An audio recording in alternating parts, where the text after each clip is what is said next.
and you don't know people are in the room. Right, right. And so people are starting to join us now. Um, and just in that second, we already have 75 people with us. Um, Whoa. I want to thank you so much for your advice.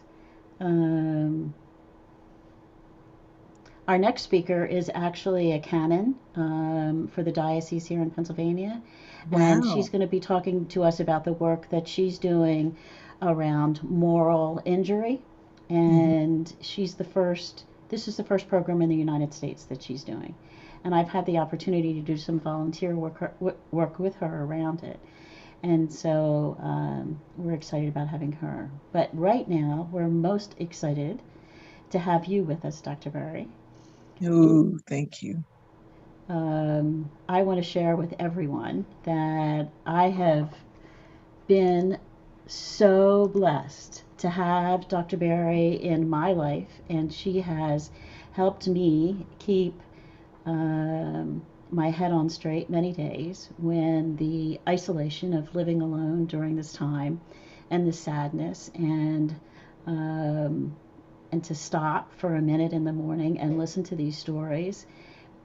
Often there's tears, but there's always a whole lot of laughing and hope that there will be an end and that the new normal will be even more beautiful than our old normal was. And I am deeply appreciative to you, Dr. Berry, for this, and so appreciative that you agreed to be with us today.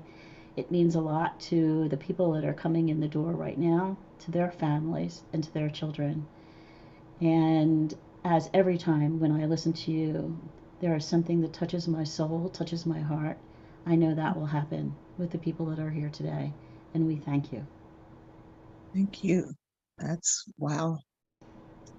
Wow. Hi, Karen from Glen Mills Schools.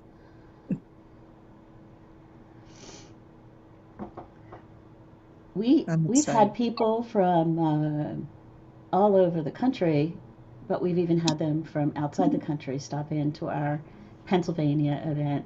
And it's always exciting when we see a name roll by that's in a country on a different Mm. planet.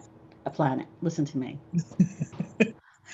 Cindy is Yeah. here from Harrisburg.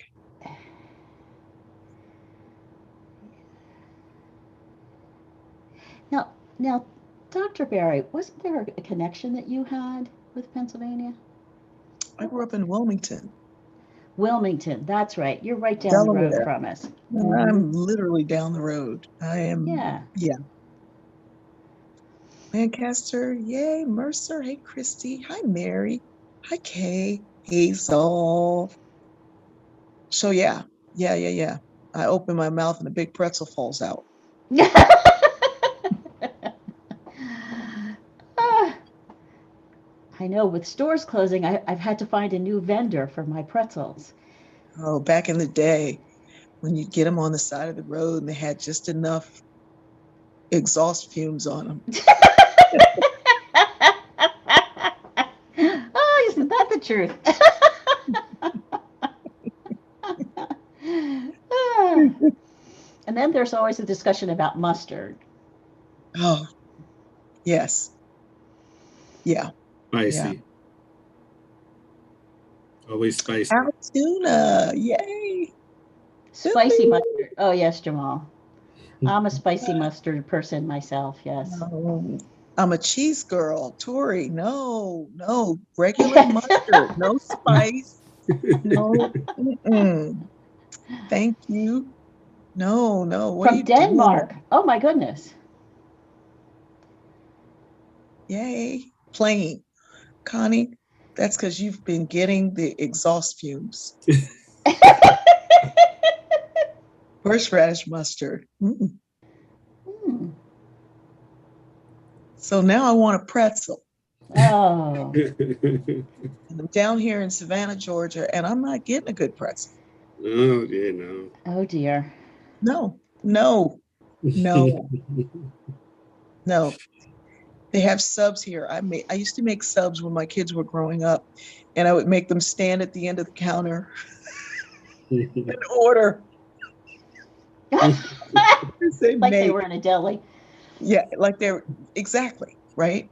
And I just stand there and go, "You want pickles and peppers? You want pickles and peppers? Get out of my line! Get out of my line! You want pickles and peppers? Hurry up! Tell me what do you want? Pickles and peppers?" And they just thought it was the funniest thing. And I go, they grew up in California. They knew nothing of it. So when we went to Delaware and they had this chance to experience it, they were like, "Oh, Mom, it's real." I'm like, "I'm telling you. You want pickles and peppers? You want pickles and peppers? Get out of my line." And they just would just laugh. And they get out of the line and go to the back of the line, and then they come back through again. I told them when I grew up, I always wanted to be a sub maker. And I literally would have like tissue paper because it was this move when they would put the sub in the thing and they would roll it real quick. That whole move. And the kids, oh my goodness. They were like, "Oh, it's just sub night." So those of you who say hoagie, I'm sorry. From Wilmington, we said subs. So roll it really quickly and I would put it in the paper and I'd act like I had the tape to slap on it. Pay at the counter. We are right at 2:30. So I want to welcome everyone. Thank you for joining us for today's webinar speaker series provided by the PA Care Partnership in association with SAMHSA, the Office of Mental Health and Substance Abuse Services. Information will be available at the end of today's presentation for those seeking continuing education credits for this webinar or certificate of attendance. This information is also available in an email that you should have received just about an hour before we begin the presentation. During the presentation, if you have any questions for our presenter, please type them in the Q&A feature, which you will find by running your mouse along the bottom of the Zoom screen or the comment section of YouTube for those of you who will be joining on YouTube. We will get to as many of your questions as we can at the end of the presentation. Our moderators today are Nancy Massey and myself, Jamal Ford, and we will be monitoring the chat and the Q&A and YouTube for comments and questions. It is now my pleasure to welcome Dr. Bertice Berry, who is a sociologist, best-selling author and mother of 5. She has been telling stories every day, usually twice a day, live on Facebook since the initial COVID lockdown. Her stories are filled with love, grace, and humor, and she is here to share a bit of that with us today. I'll now pass it over to Dr. Berry. Jamal, thank you so much.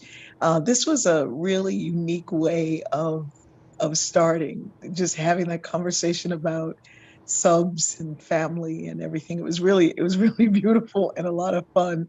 And I hope everyone who's coming in wasn't caught off guard and thought, "What kind of presentation is this going to be? And are we really getting CEUs from the sub maker?"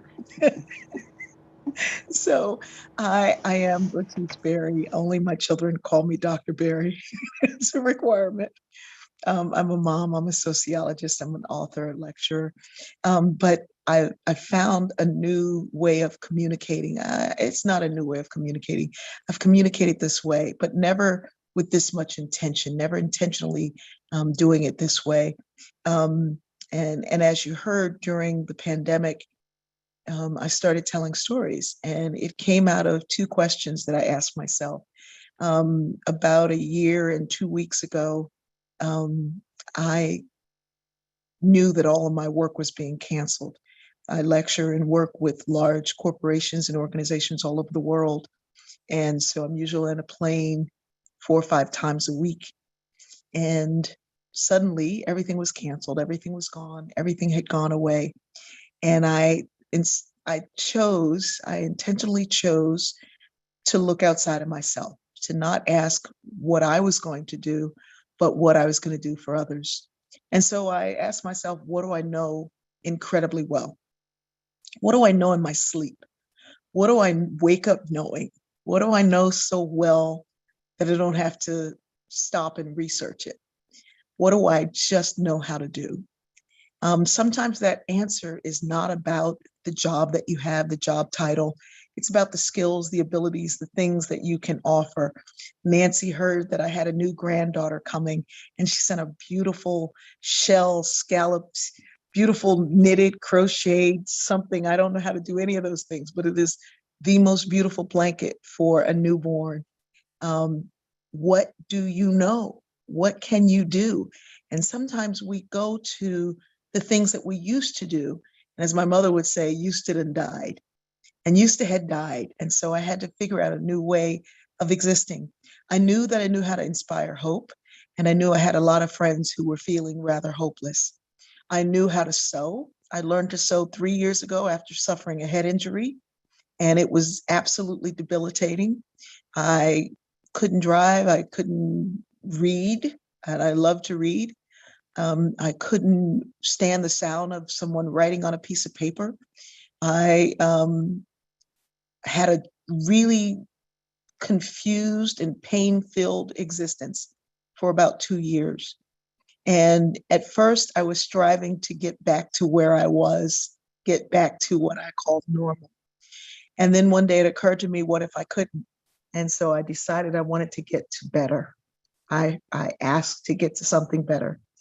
And then I learned to keep my heart open. And so things would come to me like, forgive this person, or let that person go, let this go. And then one day something said, make a dress. And I thought that made no sense at all, because I didn't know how to sew. And so I had some fabric that I just brought back from Singapore. I brought it for a friend, and I realized she didn't know she was getting this fabric, so I could use it. I cut it out. I didn't have a pattern. I didn't know how to use a machine.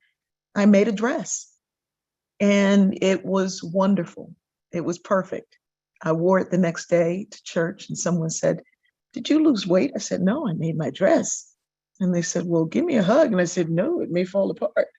And so I started sewing. I said, I'm either going to learn to sew, or I'm only going to have these 3 dresses that I made. I had at that point had made 3 dresses, and I gave away all my clothes, and I just started sewing. And I knew how to sew. And I knew a whole lot about race. My Ph.D. is in sociology. I took my comps in 6 areas, but the main area is stratification, the unequal distribution of wealth, power, and prestige in a society. I knew a lot about race. And I actually looked at my list and I crossed it off, put a line through it, and I said, no one's really going to talk about race during this pandemic. And then lo and behold, I live 40 minutes away from where Ahmaud Arbery was killed senselessly, and people started saying, can you help us understand this? Can you help us get through it? And so suddenly that thing that I thought people wouldn't want to talk about, even though I knew they needed to talk about, they desperately wanted to talk about it. And so I took the sewing skill. I had printed some fabric for some friends in Seattle at Seattle Children's Hospital. I had printed fabric with their logo on it. I was going to make scarves for folks. And instead I said I'd make a mask, and they could wear them over their N95s when they came out, and people would recognize them as folks who worked at the hospital. I started doing it before they announced that there was a shortage. I was just doing it for my friends. And then another friend said, can you send me 100 of those? We can't find masks anywhere. Suddenly my sewing skills became incredibly necessary. And my daughter and my niece and I together, we have made over 20,000 masks and sent them out all over the place. So I started recording these messages on social media for 5 friends who were deeply distressed. And they said that they didn't feel like they could go on. And they said, if I can hear from you, I'll be okay. So I recorded messages. At first, I would sing and dance to James Taylor, or I would have 5 ways to work from home and 5 ways to deal with stress and I quickly knew I can't come up with 5 things every day. And then I remembered we are wired for narrative. We are absolutely wired for narrative. It is the oldest form of communication and the best form of communication. When I share a story with you, your mind automatically goes to the story and the point of connection. And so I began to share stories. And then a sixth person contacted me. Her daughter was sharing these stories with her through FaceTime. She was on a ventilator in the hospital and near death from COVID. And so her daughter was sharing these with her. She would talk to her and then she would just play the stories. And when she came off the ventilator, she called me through Messenger and she said in a very, very weak voice, "You have to continue. Your voice is what I heard and it's what pulled me through. You have to continue." I thought, what? And she said, I didn't know I could go on, but every day you said, we're going to get through this. And I love you. And I heard your voice and I knew I could get through it. Well, after that call, she went back on the ventilator and she was in the hospital for a total of 72 days. And then the second call I got from her was when she was being released. And she said she just heard my voice and it encouraged her to continue. So these stories have opened up all kinds of things. I ended up sharing them with these few people, and suddenly I was hearing from people from all over the world. They were going everywhere, and hundreds of thousands of people, and some days millions of folks, are hearing these stories. And it was shocking to me. It was amazing to me. It was incredible to me. I started a story group where people could share the stories that came as the result of my stories. And in this group, thousands of people are sharing story every day. And they are finding connection through these stories. They are finding forgiveness. They are finding hope. They're finding love. They're finding their voice again. I now work with the hospice here in the Hospice Society here, and we are creating a story conference and a story. We're keeping last stories, and we're doing all these amazing things that are coming as a result of story. 2 years before the pandemic hit, I had decided that I was going to become an old-fashioned sociologist again, the ones where we use story to tell what was happening in the world. Because sociologists wanted to be taken a little more seriously, we became number crunchers. And I have to admit to you that I taught statistics. And all statistics do are gather a bunch of stories to tell one big story. There was one study, they spent $1 million and they found that when people were happy on their jobs, they were most productive. I shared those findings with my mom, who was 87 at the time. She said, I bet if they split that million with the people they're studying, they'd be real productive. As much as I love statistical analysis, it's just gathering stories. Wonderful poet Muriel Rukeyser said, the world is not connected by tiny atoms. We're connected by our stories. We don't have one story. I meet people all the time and they say, I'm trying to find my story. I'm trying to find my story. We don't have one story. We have many, many, many, many, many stories, and our stories are layered. And when you can tell a better story, you can live a better life. So I want to help you with story at the micro level, your personal stories, and then story at the macro level, more collective story, a societal story. And all of these places are where our stories meet. And you don't even have to work at it.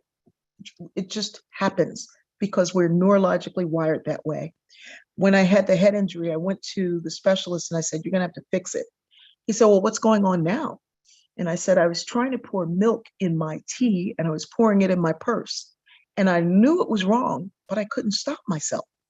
And he kind of smiled and started dancing from foot to foot. I'm like, why are you happy? And he said, well, this is what we see in the textbooks. And I was like, oh, okay, but it's in my life and you're going to have to fix it. He said, we don't like to use words like fix. He said, make up a word and apply it. He said, what's happening is your brain, very much like a computer, which was designed to act like your brain, operates on scripts. You've got a script for walking, a script for talking, a script for walking and talking. If you want to chew gum, that's another script. And all of these scripts are confused and defragmented, and they have to come back together. And he said, what do you do when your computer crashes? And it took me a while to remember what it was, the word to pull it down. And I said, you reboot. And he said, exactly. Your computer has crashed and you have to reboot. And I said, oh. And I looked at him like this and I started doing this. And he said, what are you doing? And I said, deleting old files. Look, there's you. I don't think we have to knock ourselves upside the head. In fact, living through these times, living through caring for others, doing all the things that you do, you already have. But we do have to delete a lot of old files, files about the way we've believed our own self, our own narrative, files about the possibilities that we think can happen in society, and files about the usefulness and hope that we can have in the world. So with that, I'm going to start. This is different. It's unique. It's a different way of presenting. I work with one company and they said, well, slides are our love language. And I looked at them and said, no one ever. Said no one ever. We're not going to be using slides. But your mind is filled with slides and it will pull down and connect to the places that we need to go. But first, I need to ask you to clean your filter. Every life has a filter. Every brain has a filter. Every heart has a filter. It is there. It's like the filter in the dryer. There's a note in the front that says clean before each use. That filter is there to collect all of the experiences that you've ever had, those negative things that cling to new ways, so that you can hold them, look at them, learn from them, but process them so you don't see the world that way. If you do not clean your filter, you will see everything based on the experience of that past. And the filter in the dryer, if you don't clean that filter, it literally will set your house on fire. And it's the same way with the filter on your life. We all get things caught in our filter. My ex-husband got caught in my filter. I got married and divorced in the same year, and I had to write a country song. It's called If I Shot You When I Met You, I'd Be Out of Jail by Now. It's got yodeling in it. I have to tell you a funny story here. I do like country music. I like anything that tells a story, and country music tells a wonderful story. One day I was listening to country music and a guy called to ask me out. And he said, I was going to ask you out, but is that country you're listening to? And I said, yeah. He said, but you're Black. I said, what do you do? Turn on country and turn white? What are you talking about? And he said, okay. And he said that one word phrase that we women love to hear. You know the one. He said, relax.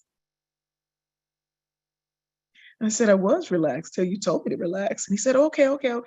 Who are you listening to? And I said, Katie Lang. He said, wait, isn't she a lesbian? I said, and a Canadian. He said, are you a lesbian? I said, are you the alternative? My mother said, you can be dumb by yourself. There's no need to join up with stupid. So anyway, the filter, if you do not clean it, it will become the window through which you see the world. So the best way I find for cleaning a filter is something that happens in your life every day. Many of you multiple times a day, but you don't pay any attention to it because you all suffer from a disease called that's just my job. Every day, somebody tells you thank you for something you've done for them. And every day you say, that's just my job. Girl, I was just doing my job. That's just my job. That's just my job. But those stories that people are giving you, that gratitude that they're giving you, is a way to literally charge your cells and renew you on the path to be able to go in and see more clearly. Take a moment and think of a time that somebody came back to say thank you. You will feel it. I mean, if you feel it, think of it deeply enough, you'll get chills. Just that gratitude that someone has had for the things that you've done for them in their life. And I'm going to share a story with you of a gratitude that came unexpectedly. I was in an airport, because I live in an airport, and a little girl was running around. She was crashing into things. She was running into people, and she was with her father. And everybody was like, somebody needs to get this kid. And the father was like, somebody needs to get this kid. And so I look over and she's running in circles. And I recognize this. I'm a mom. I have 5 adopted children. They're all born fetal alcohol crack addicted. My children are all on the spectrum. They are beautiful, amazing, and interestingly wonderful. My youngest son is autistic. We figured out he's just different. He didn't speak until he was 6. It was right after we saw The Lion King. Now he speaks with the voice of James Earl Jones. I am not kidding you. He's like, cereal, mother. My son chases the ceiling fan. He's 27 now, chases the ceiling fan. I let him because that way we know where he is. One day he was chasing the ceiling fan. He stopped. He said, Mother, do you think at this time, this place, this moment, there's another planet where people are doing what we're doing at this time, this place, this moment? I said, oh my goodness. He's contemplating a parallel universe and chasing the ceiling fan. He's going to work for PA Cares. He's taking Jamal's job. So anyway, so I see this little girl and I'm like, I reckon I got this. So I look over and I said, little girl. She looked at me and said, what, lady? And I said, Frozen or Monsters University? And she said, Monsters University. She ran over, crashed her little body into mine, sat next to me. I pulled up my phone. I pulled up a story, a movie filter and an app so we could watch a movie. And I was like pulling up Monsters University. And it was before it was rentable. And you know, there's renting, which is $3.99, and purchase, which is $14.99. So I looked at her and I was like, don't you like Frozen? She said, no, Monsters University. So I paid the $14.99 and we began to watch it. And like with anything, when you're doing the right thing, time goes by quickly.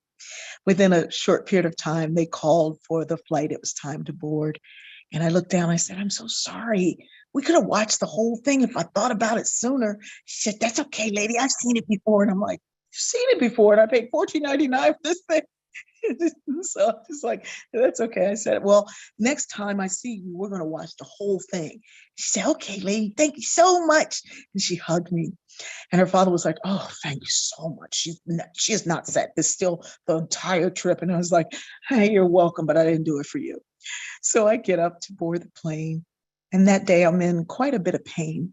What I didn't say before the pandemic, what I didn't tell anybody before the pandemic, before I started telling stories, I didn't tell this story. I have for the last 10, almost 11 years, suffered from MS. I didn't want anybody to know. I didn't want anybody to know that I was dealing with something that made me different, that made me look like less than. I didn't want anybody to think that maybe I wouldn't show up for work because of what was going on. And so I didn't talk about it. And somehow in my head and my heart, if I didn't talk about it, maybe it will go away.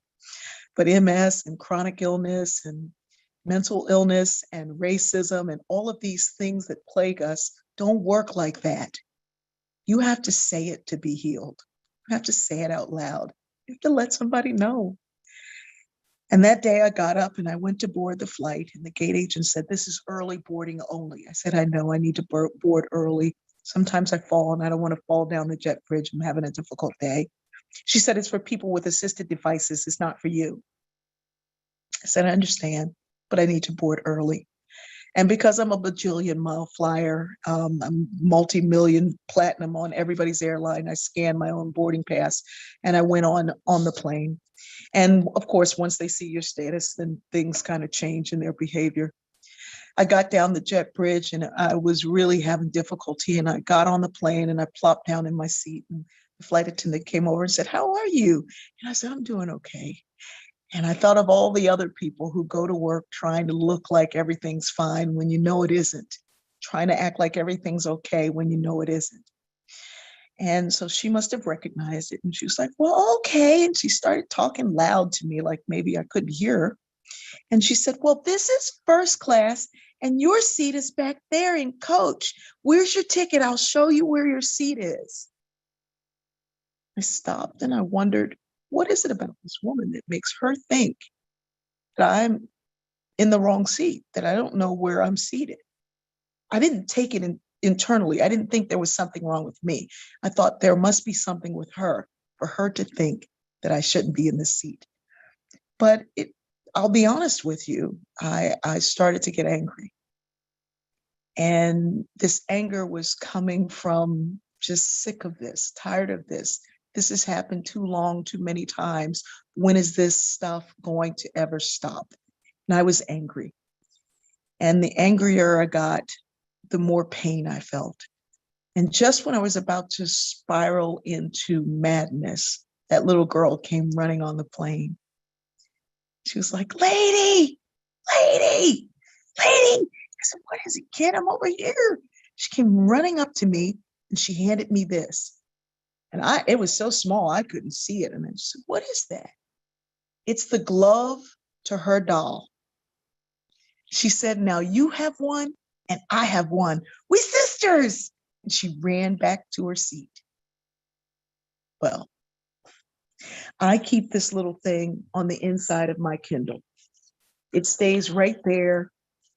When I open up my Kindle on a plane or open it up at night to read, I don't even have to see it. I feel that little lump. And in that moment, I'm reminded that no matter what I'm going through, I still possess the ability to make somebody else's life better. It's just that big. It doesn't take a lot. I possess the ability to change somebody's life. You have to store up and remember your stories of gratitude. The gratitude that someone has for you. You need those stories. You need them as reminders when you're feeling that moment of despair to pull you out, to remind you that you possess the ability to shine a light on somebody else. I call it E equals MC squared. Yeah, I know Einstein thought of it first, but energy is matter that's been liberated once the speed of light times itself, blows on it, turning our matter into what is energy. We possess the speed of light times itself, and we can blow on the matter and turn it into energy. But we have to remember this. We have to remember this.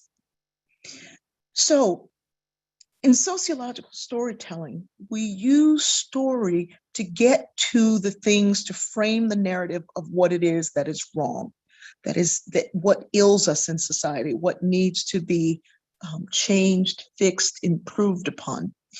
And the first level of doing that is at the micro level or personal level. I say, and I've said earlier today, when you tell a better story, you live a better life. Well, how do we tell a better story? Well, sometimes it's in the edit. Sometimes it's just telling it. I believe that when a story is told out loud, it sets somebody free, usually the listener, always the teller, always. I can tell a story this way. I used to have a great deal of anger. I'm from a single-headed household, cycles of poverty, abuse, and alcoholism, and I was angry. I used to have a whole lot of anger, but I've learned to live through love.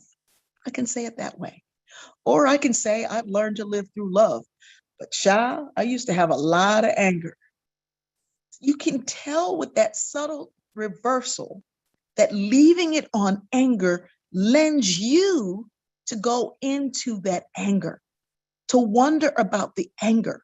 But the first way, I used to have a lot of anger, and now I've learned to live in love, begs the question, how did you do it? How did you make the transformation?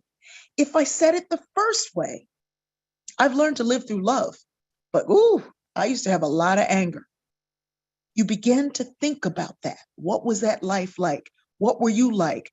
I'm glad I didn't know you then. I have a lot of anger. My anger is coming up right now. And so sometimes the way we say it is in the editing of it. It is telling the story, but it's editing that story. I had a librarian who saw my attitude, but she also saw my love of books. I loved reading. I loved learning. I loved it. But there were so many painful things going on in my family and in my life that I didn't have a way of expressing this joy that I had for reading. But this librarian, Atlanta Brown, followed me from George Gray Elementary School to Warner Middle School to P.S. DuPont High School. I believe she was kind of like just there following me. And she would always hand me books, and they were always books by and about Black people. And I'd read the book and then I'd just give it back. And I was like, thank you. Sometimes I say thank you. Most times I just like, and then I'd stand there waiting for the next book. And Miss Brown got another one for you. She would just hand me this book. One day I got up the nerve to ask Miss Brown a most important question. I said, Miss Brown, you got any happy Black books? I had the bluest eye. I knew why the cage bird sang. I was looking for something else. Miss Brown's face took on the look that I now know as the Oracle from the movie The Matrix. She did not even have to turn around. Miss Brown just reached back and grabbed a book. She said, why, yes, I do. She grabbed a book. It was a big, thick book, and she dropped it, and it fell right to the page she wanted. It was a collection of poetry, of course, by African Americans, and it fell to Langston Hughes, Scarred and Battered. I've been scarred and battered. My hopes the wind and scattered, snowed and freeze me, sunned and baked me. Looks like between them they're trying to make me stop living, stop laughing, stop loving. But I don't care because I'm still here. I said, Miss Brown, that's nice, but we're the happy part. Miss Brown looked at me and said, that last line, I'm still here.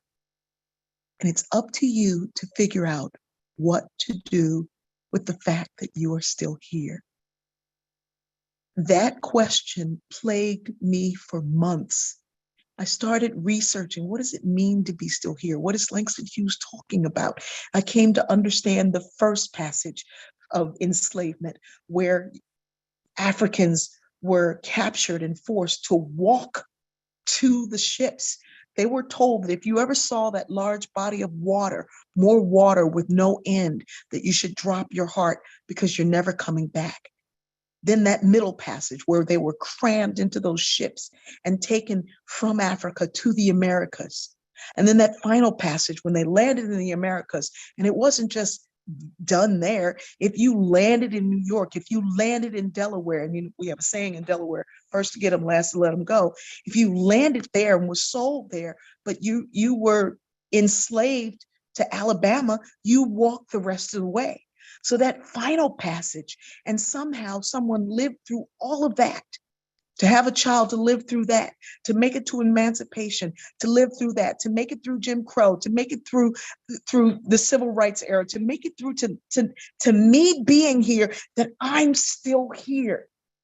And if all of that happened and I'm still here, then it is really incumbent upon me to do something with this gift called life. Wow. Suddenly, my heart opened and my mind opened, and this anger that plagued me, I had a choice now. I had a choice to continue down this path of nothing's ever going to be good enough. Or if they made it through all of that and I'm still here, then there's some reason that my ancestors survived for me to keep on living. And so I began to focus on that and focus on at least telling somebody what it was that was on my heart. But I couldn't say it out loud. I had this desire to go to this place called college, and nobody in my family had ever been. I don't mean no one in my immediate family. I mean no one in my entire family had ever been to college. And I couldn't state it out loud, but I had this amazing teacher who was in what I call in purpose. My teacher, Karen Denton, read my homework and she gave it back and it said A minus. I said, what's this? She said, it's A minus. It would have been an A plus, but you balled it up and threw it at me. And I had. She said, you are a good writer and you should go to college. There's an Arabic proverb that says, when a person seeks their purpose, the universe conspires to make it so. Even though I couldn't say it out loud, my heart's desire was being heard because at least I was trying to do the work. Yeah, I was still balling up and throwing it at teachers, but at least there was one who heard my voice. She got me on track to go to college. She helped me, took me to a counselor who filled out applications with me. And all the schools that I applied to were schools that my friends were going to because I didn't know where to go. This counselor who's in purpose, purpose is not your job, it is your calling. Even in spite of the circumstances around you, people in purpose stay in purpose. It is necessary. It is the thing that we have to do. So she says, I know a school that would be even better for her. So she takes all the information from the other applications and puts it to this application to Jacksonville University, the only school that accepted me. They called and said, we've decided to accept you, but you don't have enough money to go here. How do you think you can pay? And I was thinking, I didn't apply, but I didn't say that because I was not the polished woman you see before you today. No. I said, if you want me at that school, you better find me some money. Fortunately, I'm talking to somebody in purpose. She takes my application over to the financial aid director, says, we got a kid here with the lowest SAT score we've ever accepted, but she took the ACT and she can really write. She deserves to be here. Her grades didn't shoot off till the end of her junior year, and they're straight A's now. But we need to learn from her. We need to figure out what ignited this passion for learning. The financial aid director starts laughing. And the admissions counselor said, it's not funny. She said, it is funny because this morning I got a call from a millionaire benefactor who only wanted to support a kid like that. And until you just walked in here, we didn't have one. This is why I believe that when you walk with purpose, you collide with destiny. You don't know when that moment may be. Doing the thing that we are called to do, that we are purposed to do with regularity, with great intensity, with great commitment, creates these destiny moments that you could not plan on your own. You can't make them happen on your own. They happen because we do what we're supposed to do. And sometimes it feels like scarred and battered and hopes the wind and scattered, but we're still here. And what we do with that is what makes the difference. Well, I graduated with honors. I won the President's Cup for Leadership. I called my family and said, I'm going to graduate school. They said, we thought you already graduated. I didn't know 9 hours was a full load at the master's level, so I took 18 because I didn't know. I finished my master's in 2 semesters, maintained a row, and got my Ph.D. in 26.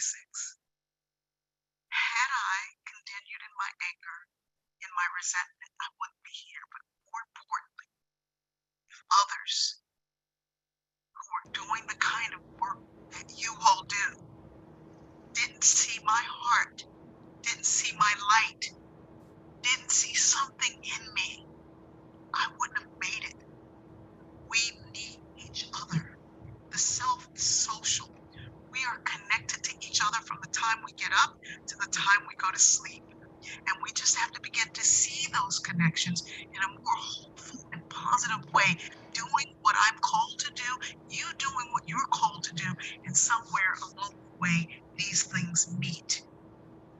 Dr. Berry, we're having some problems with your audio. I am so sorry. I'm seeing that now. Let me see if I can do anything to make it better.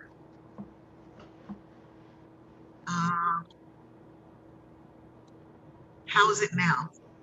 It's better. Is it getting better? It's getting better. It's not where it was, but it's definitely better. It's like something went loose. No, nothing went loose. I have shut everything down. It was fine until a minute ago. I think, no, I didn't press anything. I heard someone's sound come in and then something else happened. So I didn't do anything on this end. Is it better? Let me go out again and come back.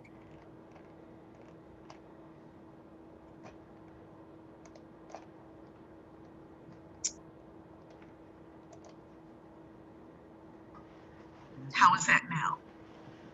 It's still a little tinny. Okay, so Jamal, is there anything you can do on your end? If not, I'm going to go out completely and come back. Sound is still on? Okay, don't worry. I'm going to go out and come back and it will be just fine. Okay. Dr. Berry is going to leave us for just a minute while she reboots and hopefully will come back to us with excellent sound like she had before. So don't leave. She'll only be gone a minute. And I'm sure that you, like the rest of us, are just so enthralled. How are we? Oh, there you are. That's perfect. Okay, wonderful. So yeah, I didn't touch anything. I'm going to make sure I never continue to not touch anything. She's definitely worth it. Thank you. I have about 15 sticky notes. Thank you. Thank you. Thank you. Thank you. Dropping many gems. The reason why you're hearing these gems is because you already have gems. And the way we share with story allows the listener to find those points of connection for themselves as well. So let me go on.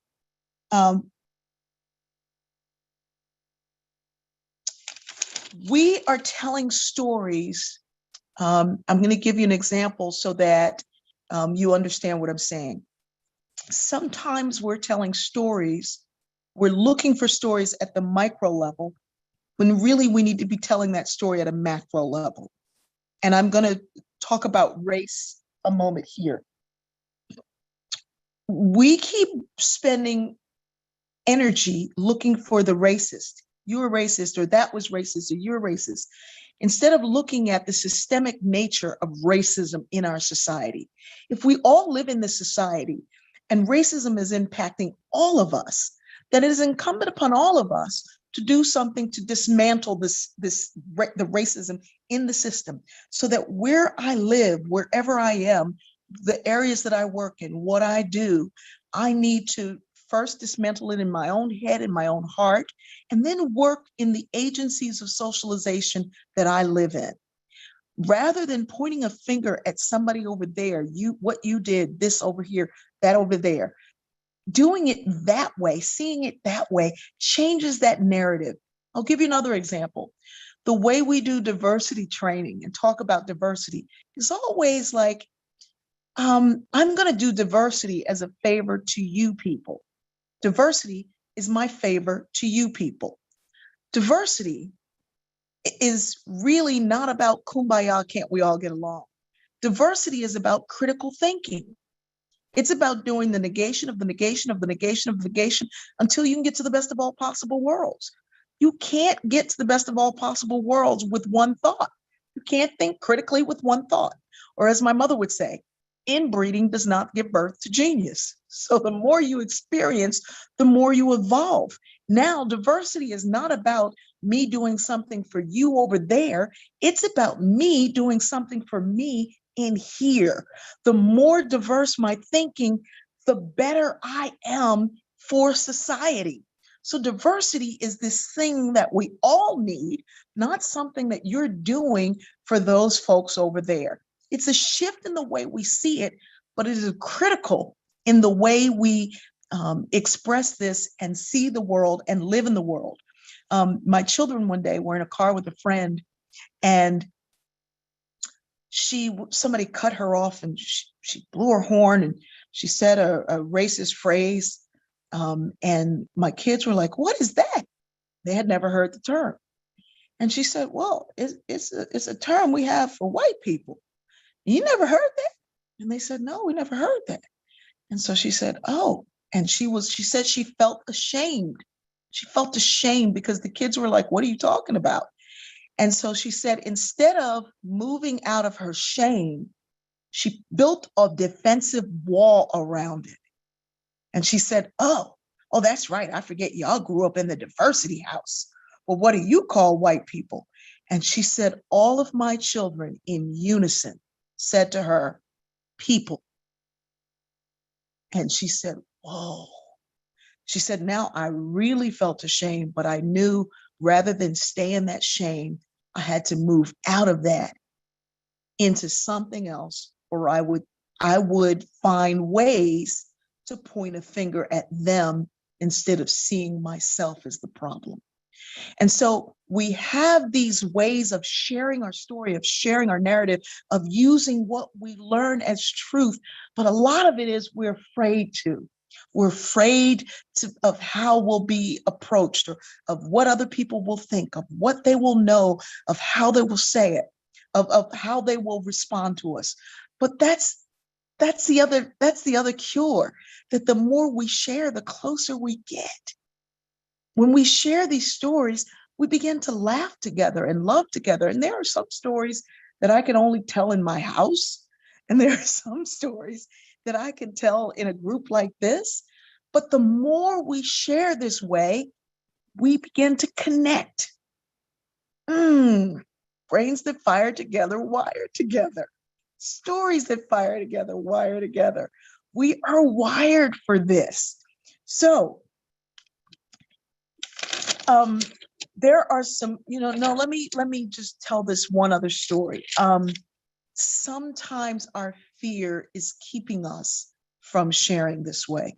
I was holding my granddaughter, and there's a man at my church who tells a joke. Every Sunday, he's got a joke for me. How's my sound now? Is my sound okay? Yes, okay. Yes. Okay, great, thank you. So he tells a joke every Sunday. I'm holding my granddaughter. This Sunday, he comes up to tell a joke. And he comes up and he says, "Hey, Bertice, have you heard about the kidnapping?" And I said, "What?" And he said, "Yeah, have you heard about the kidnapping?" Now I'm holding my granddaughter. And I said, "Well, did they catch him?" And he said, "The kid woke up."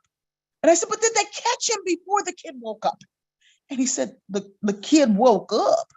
And I said, "But did they catch the kidnapper before the kid woke up?" And he said, "Lord, did you hear about the kidnapper? Kid woke up." And it occurred to me that this was one of Gordon's jokes. And I was like, oh, I was afraid of something that hadn't happened. I was worried for my granddaughter's safety. I'm always worried about it. But I had gotten so entrenched in my worry and my fear that I couldn't receive the love that he was giving me in the form of this joke.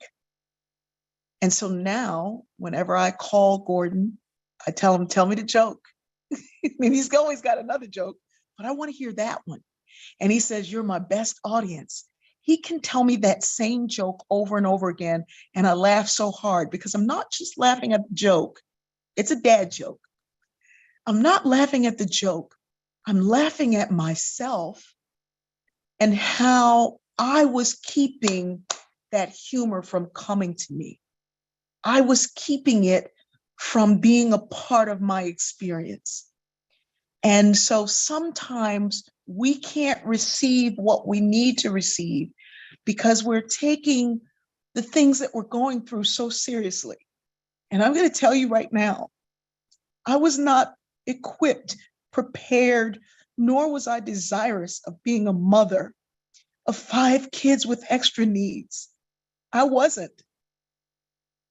I didn't know what to do. I didn't know how to do it. I got 3 at once, and then the other 2 came because they smelled kids on me. And quickly we learned that we weren't going to do life the way others did it.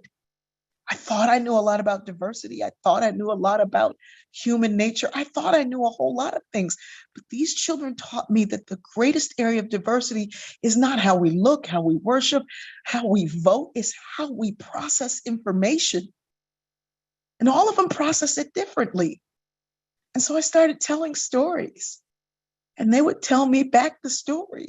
And they would tell me, and telling me their stories, I was hearing what they heard. And we're learning, loving together, and growing together. The youngest is now 25, 26. I don't know. I don't remember. I wasn't there.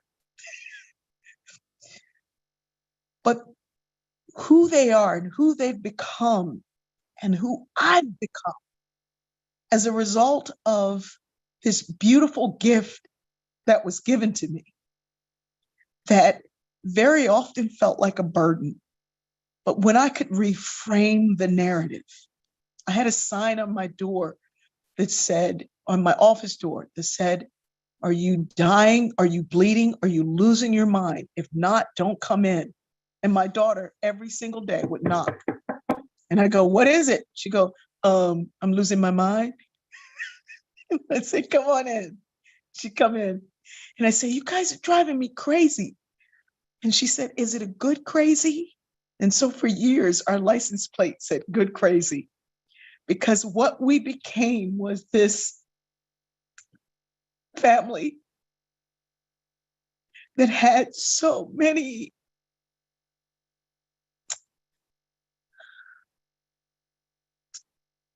things that no one would call beautiful. And yet we were beautiful because we learned who we were, what our gifts were, what our limitations were, and how we could share and breathe and be together. And in so doing, I've learned to help others breathe and see and be together. I'm no longer so clinical or so rigid or so determined that this is the way to do it. I've learned to open my heart, and my head, and my eyes to hear a story, to hear behind what I'm thinking about the story into what's actually being given. I share stories.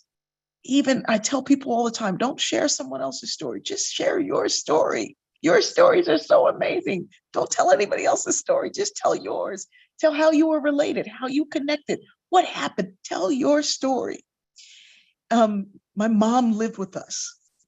And my mother, when we were growing up, was alcoholic and abusive and angry. My mother transformed into the most loving, beautiful earth mother that anyone has ever met. And her transformation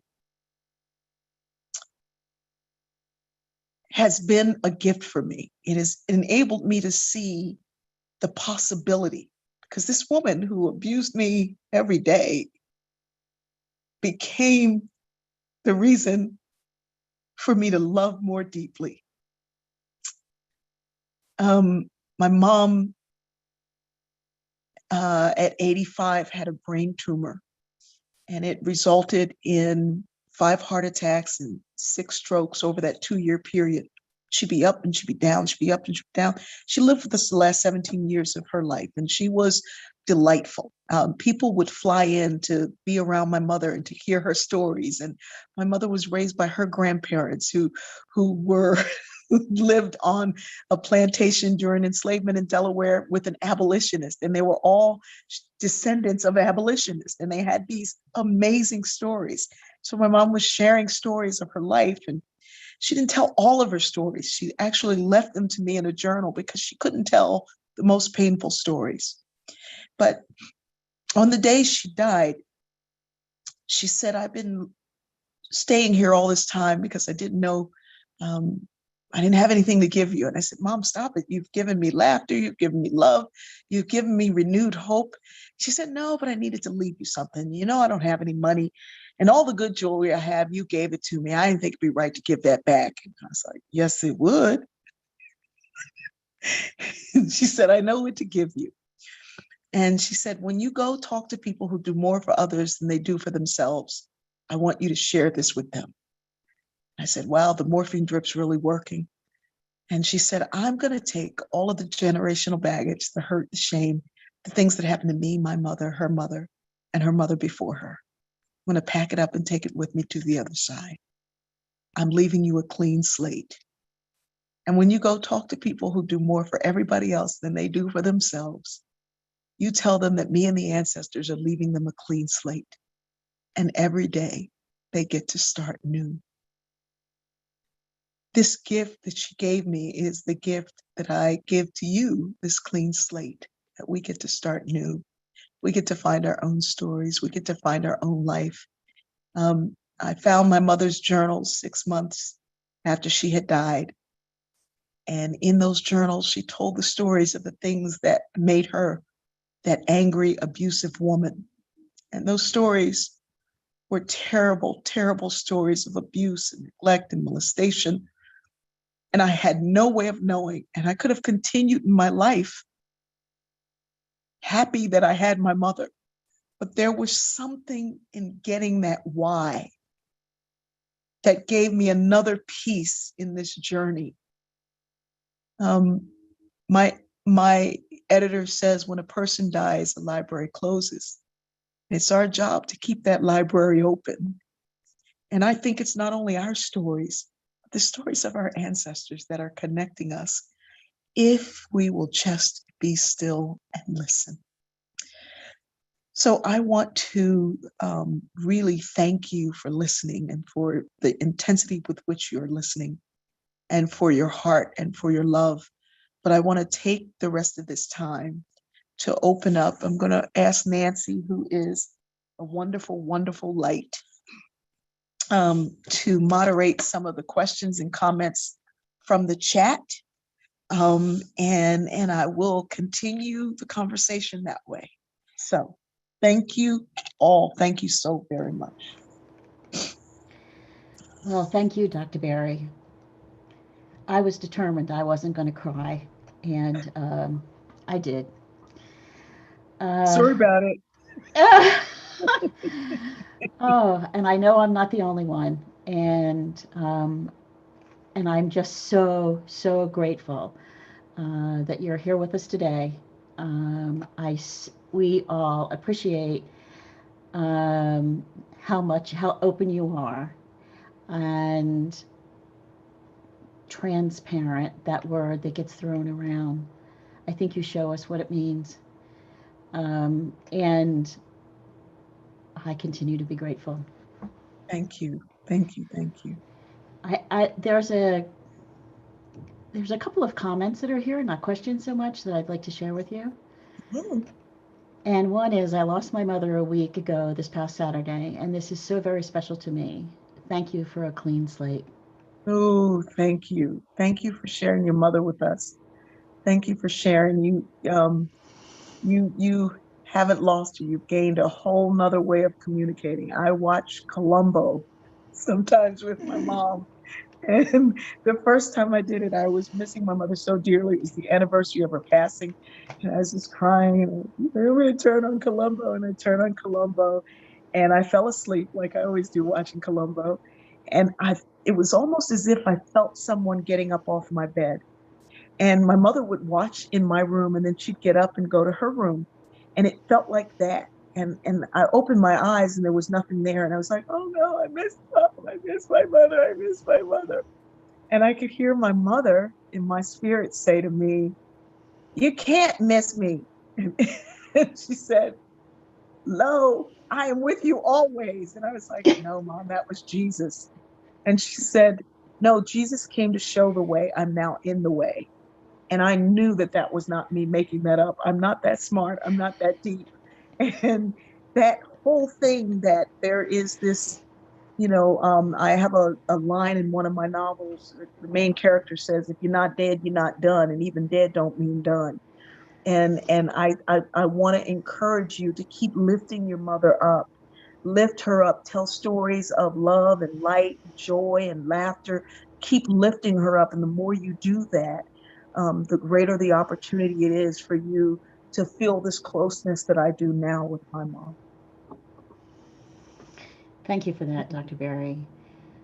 One of the things that I'm thinking about is we have people with us today who are social workers, who are foster families, and of course I'm familiar with your stories about your family, and I'm forever fascinated by what you have to share with us. And I hear so much about some of what you talk about from the negative side, about how difficult it is, what a problem it is. And I hear you telling those same stories, and you tell them with such love and joy and fascination. And so, could you talk to some of the people out there who are struggling, maybe? Yeah, it is. That's a wonderful, wonderful question. Thank you so much. It is a struggle. I don't deny the reality of what we call Jabrillism. My son Jabril, it's like, ooh, things are quiet. Is something about to happen. And I don't deny the reality of it, but I also have learned to not measure my life against the lives of those that I consider quote unquote normal. And too often, I remember once one of my children, um, she had started at this new school. She'd just, been there for a year. And the teacher came, during the review, and she was crying, and she said, she's supposed to be on a 7th grade reading level. She's only on a 3rd grade reading level, and I don't know what we're going to do to get her to a 7th grade reading level. And I said, really? Stop it. Stop crying. And she said, well, why aren't you upset? And I said, because when she came to me a year ago, she couldn't read at all. And in 1 year, she's gone up 3 grade levels. That's progress. We don't measure ourselves against others. We measure ourselves against us. And when my daughter has one of her bouts of depression, she comes out of it and she says, I'm so sorry, Mom, I just keep bringing you down with all of this. And I said, no. Let's look at the calendar. The last time you had one of these was 4 months ago, and used to have these every 4 days. So it gives us so much more hope when we look at it that way. We don't look at, well, this family doesn't seem to be dealing with that, because you don't really know what's going on in that house. We look at it as we're getting better. And as long as there's breath, there's hope. And you have to remain hopeful, even in the midst. My son was arrested 2 nights in a row for walking down the street at night. Now, I must tell you, he was dressed as a ninja.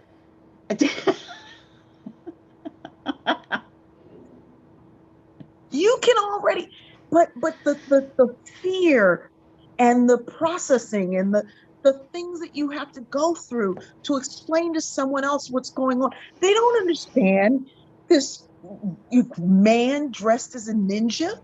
They don't understand it. And for me, the grace and the hope is that someone didn't take his life. So I can hold on to that, and I can say to him, why were you dressed as a ninja? But I know why he was dressed as a ninja. He likes it. And so we work on, hey, let's, if you get stuck somewhere and your car's not working or whatever, call me. It never matters how late. But in his mind, he's still thinking, I don't want to wake Mom up. Mom's going to be upset. And so I had to learn to display not upset when he did call, so that he could continue to call me. And then, is the whole ninja thing. But that's not changing. We have some really amazing Halloween costumes over here. We just happen to have them in December. But you look for the hope. You constantly look for the hope. You look for the distance between the last thing and this thing. And you also work on your own frustration. Self-care is not passing out. Self-care is a routine that I must do on a daily basis to keep me from losing it. I am a little bit OCD. My daughter says I should take little bit out of that statement. My daughter is the extreme opposite. And we have been living together in a house for a year without her going out to work or me leaving to come back. And from time to time, I have to say, hey, your room's coming down here. I'm sitting in an area that there is nothing, but it looks like pure chaos around me. This is the downstairs mask making factory. The upstairs mask making factory is where I work. And so for me to not get so bothered by this, I kind of have to not see it. And then the other part of it is I have to see what's happening. That in the middle of the night, my daughter wakes up and cuts fabric. My niece is cutting elastic. She shells up these things so that I have a stack ready in the morning to sew, to send out, to send to nursing homes and prisons and to people who have anxiety, because we make masks that we call it the anti-anxiety mask, with a softer cloth that people can wear and breathe through. And I can speak to that, yes. All of the, yay, you've got the love mask, yay. And all of that is happening. And so I can either see the progress or I could see the chaos. Mm-hmm. I can't do that if I'm not doing my own self-care. Mm-hmm. Because then they are the problem, and it's not me, and it is me.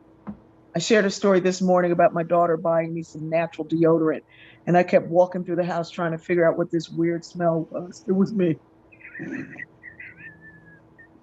No, natural deodorant. No. Mm-mm. No. Not the crystal, the rock. No, none of it.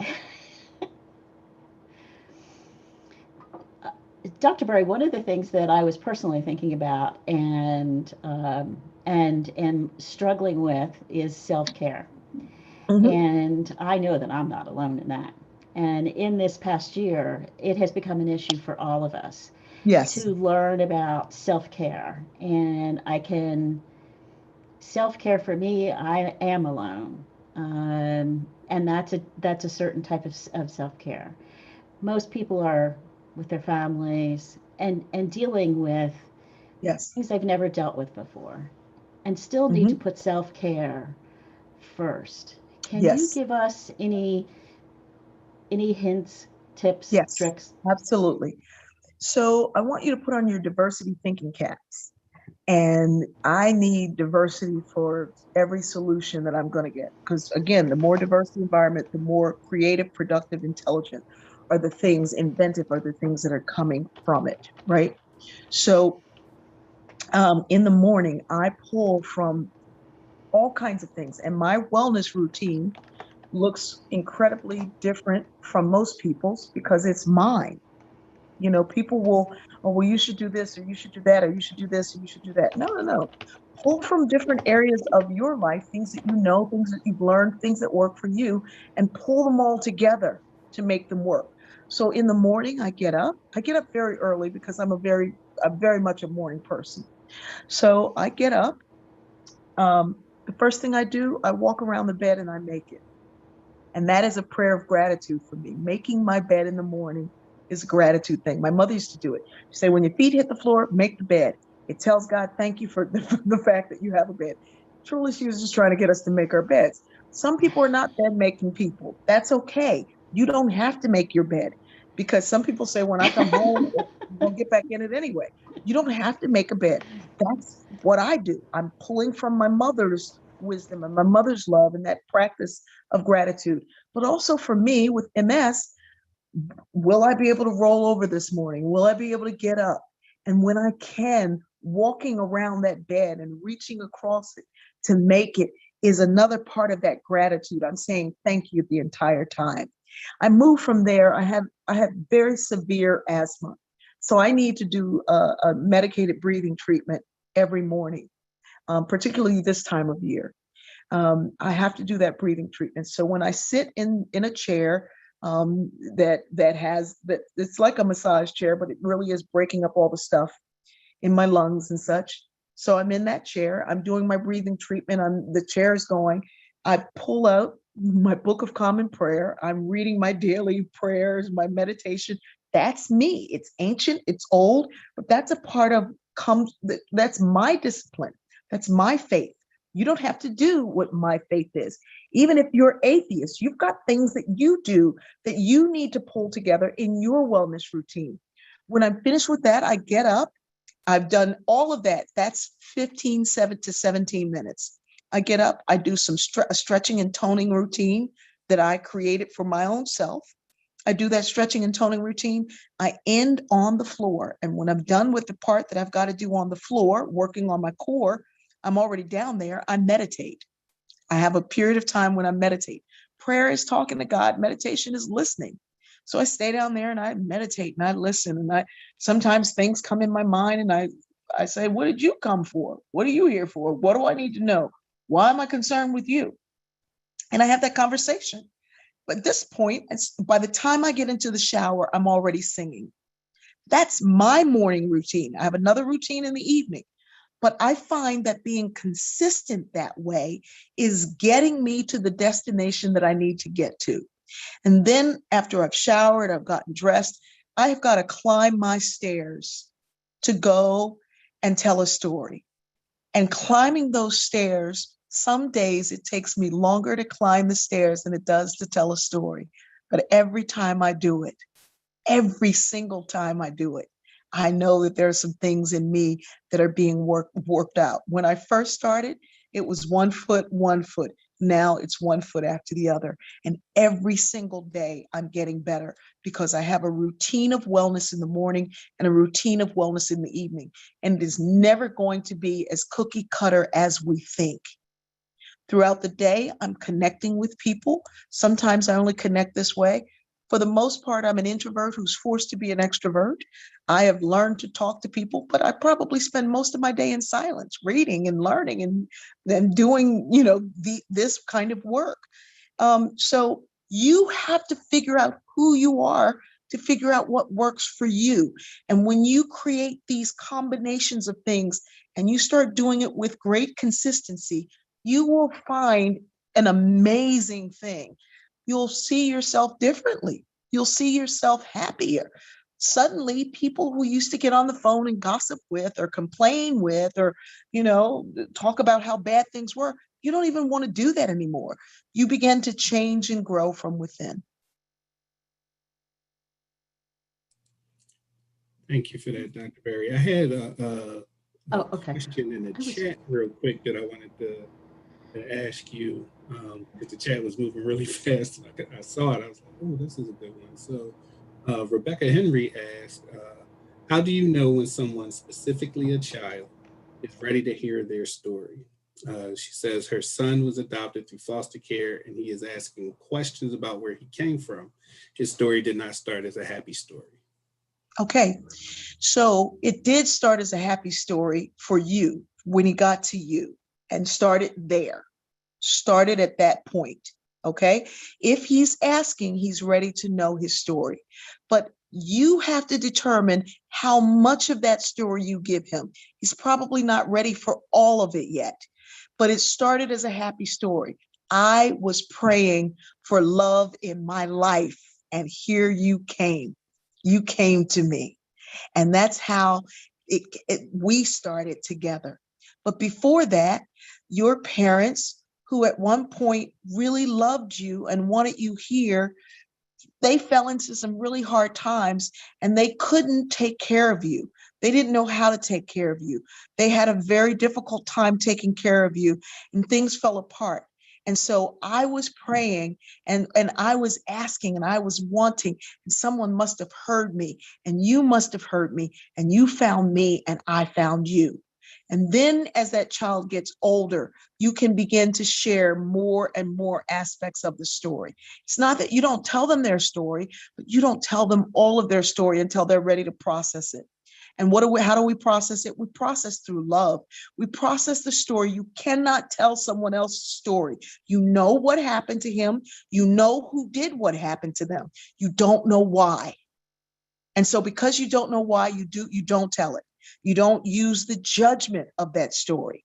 The bad things happen to them. The only way they could do bad things to you was bad things happen to them. When he gets older or she gets older, you can say it that way. These terrible things were done to you, and I'm so sorry. They should have never happened to anyone. They happened, but somehow you survived. There's something within you that's stronger than what was done to you. You always tell a painful story with hope, but you also tell the painful part quickly and move into the healing. I got a Kierkegaard review once on the story that I told and said, Berry does not linger in the suffering. She tells it quickly and moves into the healing. So you tell the truth, but move into the healing, move into the hope. And start always at a place of hope. It is critical.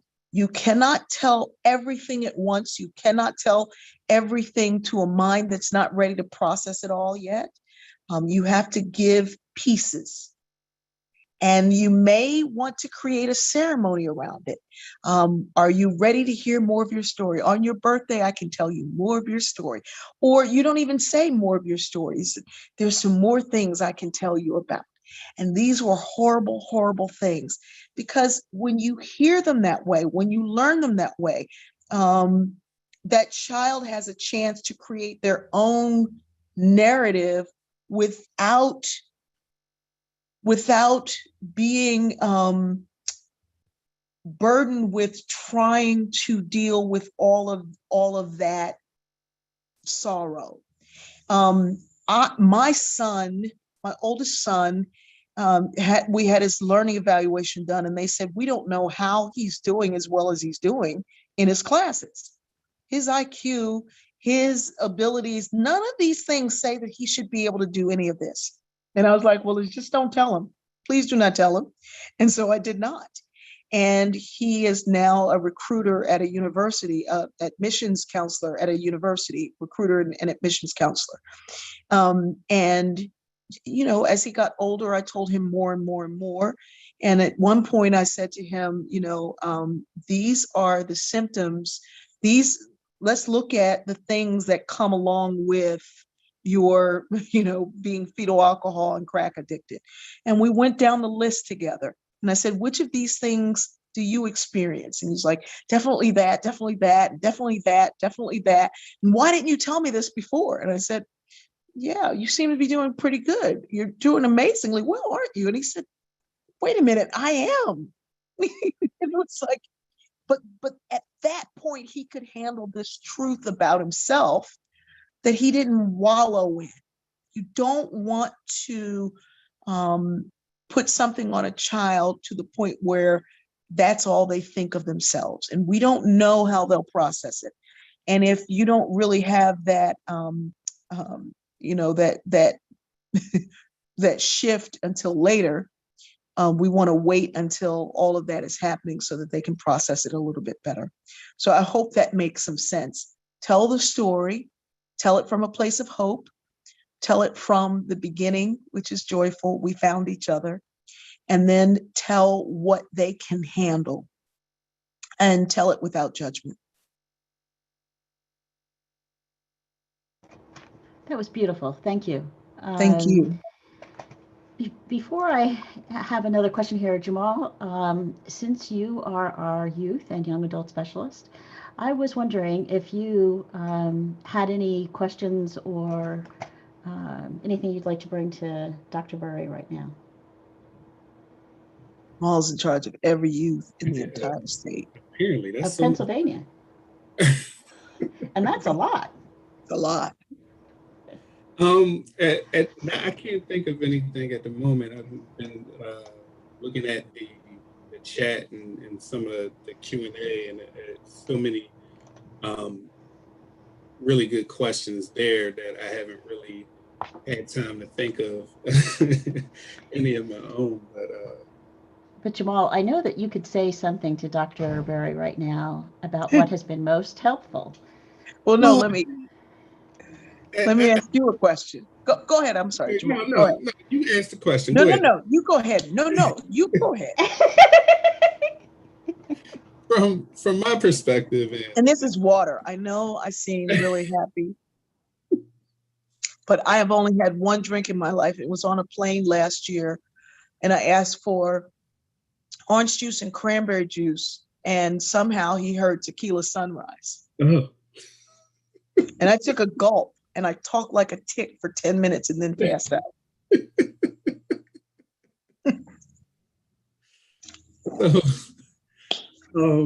From my perspective, I think everything that Dr. Berry has been talking about is very useful. I mean, even just thinking about how we address each other, and even just answering that last question, and how you tell a story, and start from that place of hope and happiness.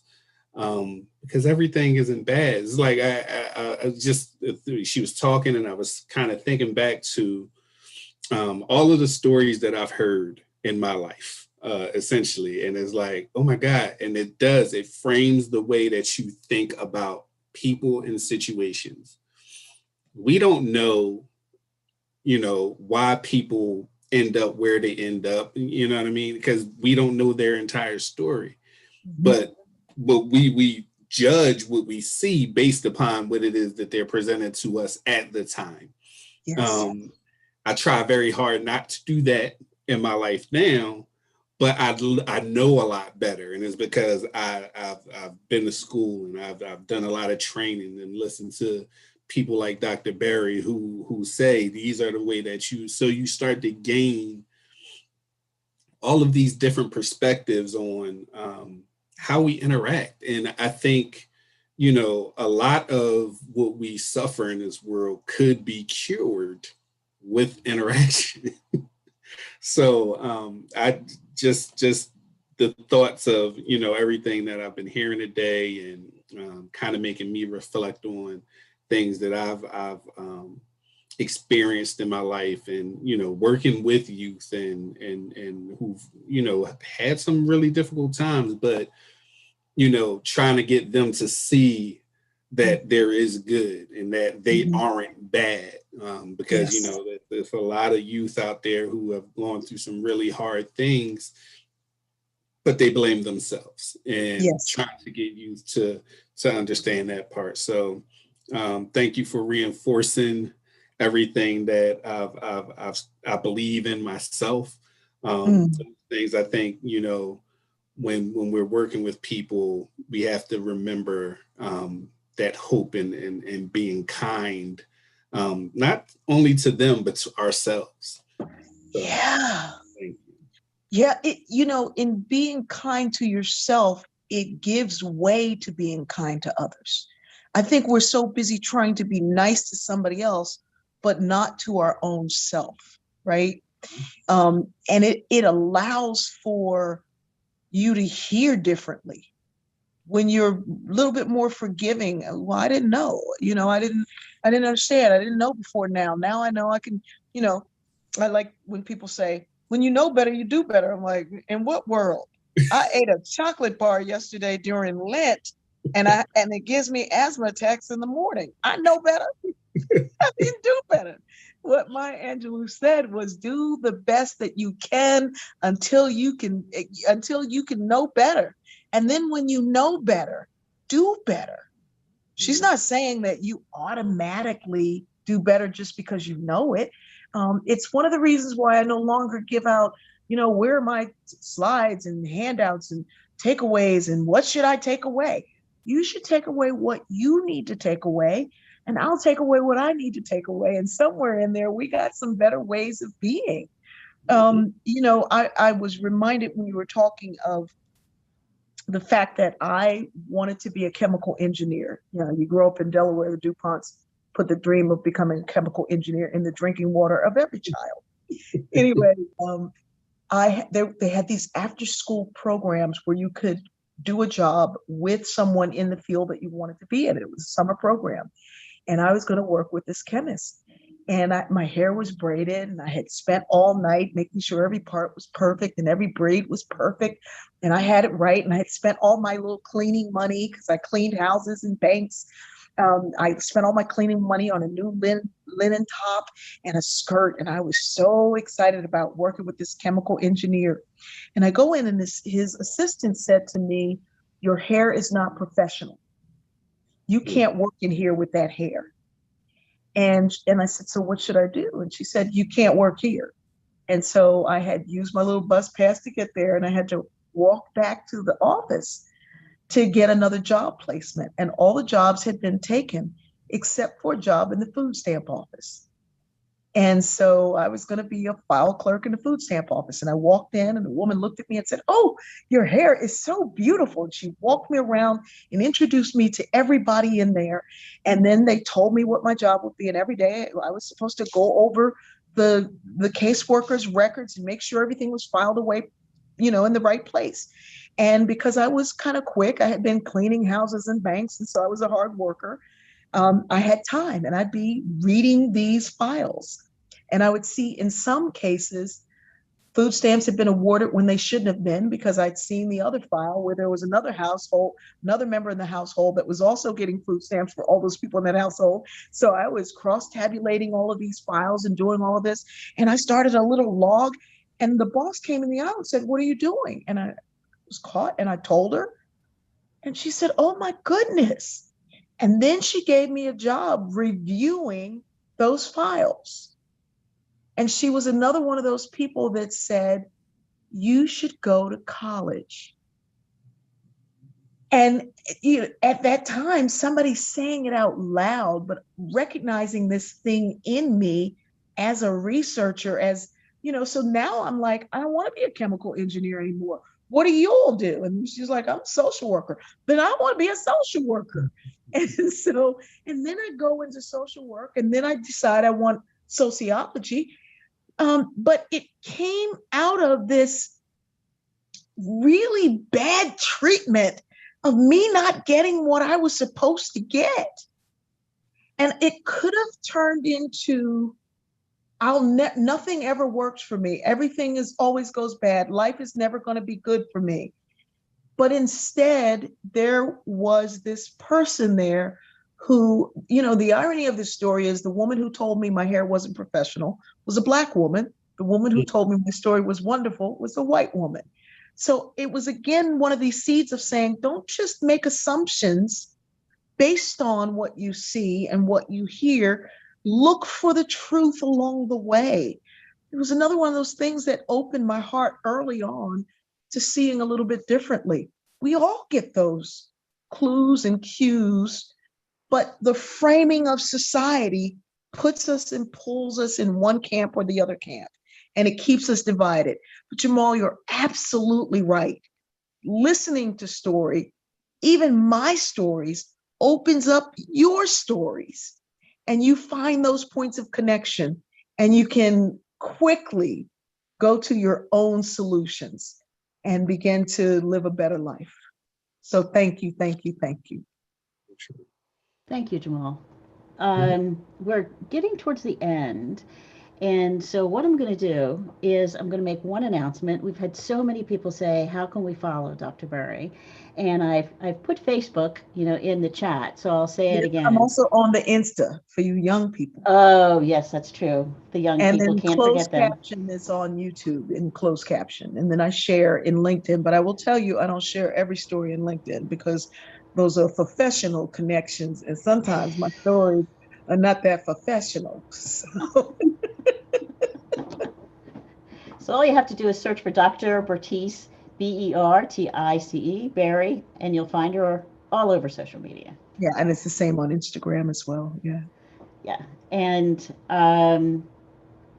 there are many people that want to be sure that you hear how much gratitude we have for what you've told us today, and for just being with us, and how much you've touched us.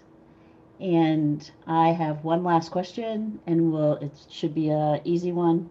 If you could do a quick recap for us, for the people who are still looking for some supports about storytelling, that would be great. Yeah. So to recap, when you tell a better story, you live a better life, right? But our stories are often the stories that we've told or heard over and over again, and they need to be reframed. So it's in the reframing of the story.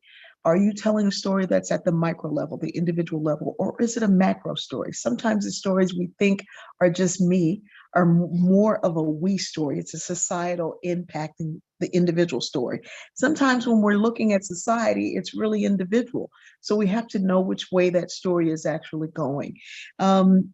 We are wired for narrative. We are wired for narrative. People can find their own solutions, their own answers when we share and communicate this way. When we connect and listen, sharing story makes you a better listener, and listening to stories makes you a better storyteller. The other thing that I want you to really know and to remember is that diversity is not kumbaya, can't we all get along? It is about critical thinking. And as lofty as critical thinking is, it really is about framing your narrative. And keep your filter clean. A clean filter helps you process new information. And the best way to clean your filter is through the gratitude that someone has had for you. Sometimes we can't hear the gratitude, or we don't remember the gratitude, or we don't file away that gratitude because we suffer from that's just my job. But this is not your job. It is your calling. And when you walk with purpose, you truly, truly, truly collide with destiny. So I want to leave you with just one other little thing. There's godlike and warlike and strong like only some show. And there are sad like mad like and half like we know, but by my life be I spirit, and by my heart be I woman, and by my eyes be I open, and by my hands be I whole. Whole, you loving ones, you are the chosen ones, but I hope you tell your stories well, though you strive hard. Sometimes you fall a prey to the lies the lazy, jealous people tell.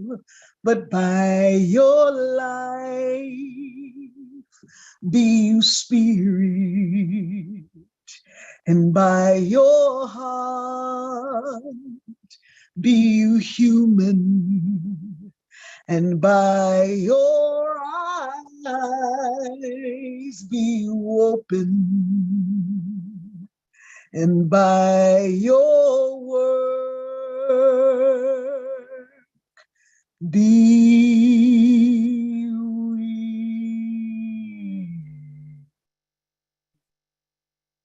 free.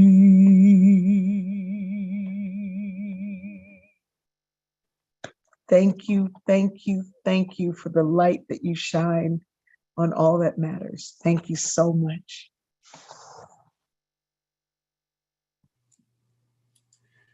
We love you, Dr. Berry. God's peace. Thank you. I love you. Thank you. Thank you. Thank you so much, Dr. Berry, for this presentation and speaking about everything that you taught us today. Definitely some gems in there. And sure, if you've read all of the chat, you would know that all of the gems that you dropped today were greatly appreciated. Thank you. We're a little over time. I just want to take a reminder for those seeking continuing education credits. Please make sure to use the link in the email you received today. That will take you to UPMC, the issuer of the credits. You will also be prompted after the meeting today and through an email tomorrow to participate in a brief survey about this presentation separate from the CEC request. Your feedback is important to us. This survey will also allow those individuals requiring a certificate of attendance, not continuing education credits, to provide an email address to us to send your certificate. Our next presentation will be April 8th, 2021, starting at 2:30 p.m., presented by Reverend Sonea Smythe on moral injury, invisible wounds, and unspoken words. We look forward to seeing you then. Thank you so much, Dr. Berry, and everyone. Have a great rest of your week. Someone said I deserve an award. You know what that gets, an ascot. Love y'all. Thank you so much. Thank you so much. Thank you. Jamal, Yes. can we stay on for a few minutes? Stop the recording? You may need to hop to another.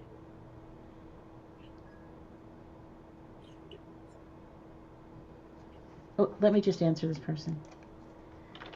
The recording, I can say out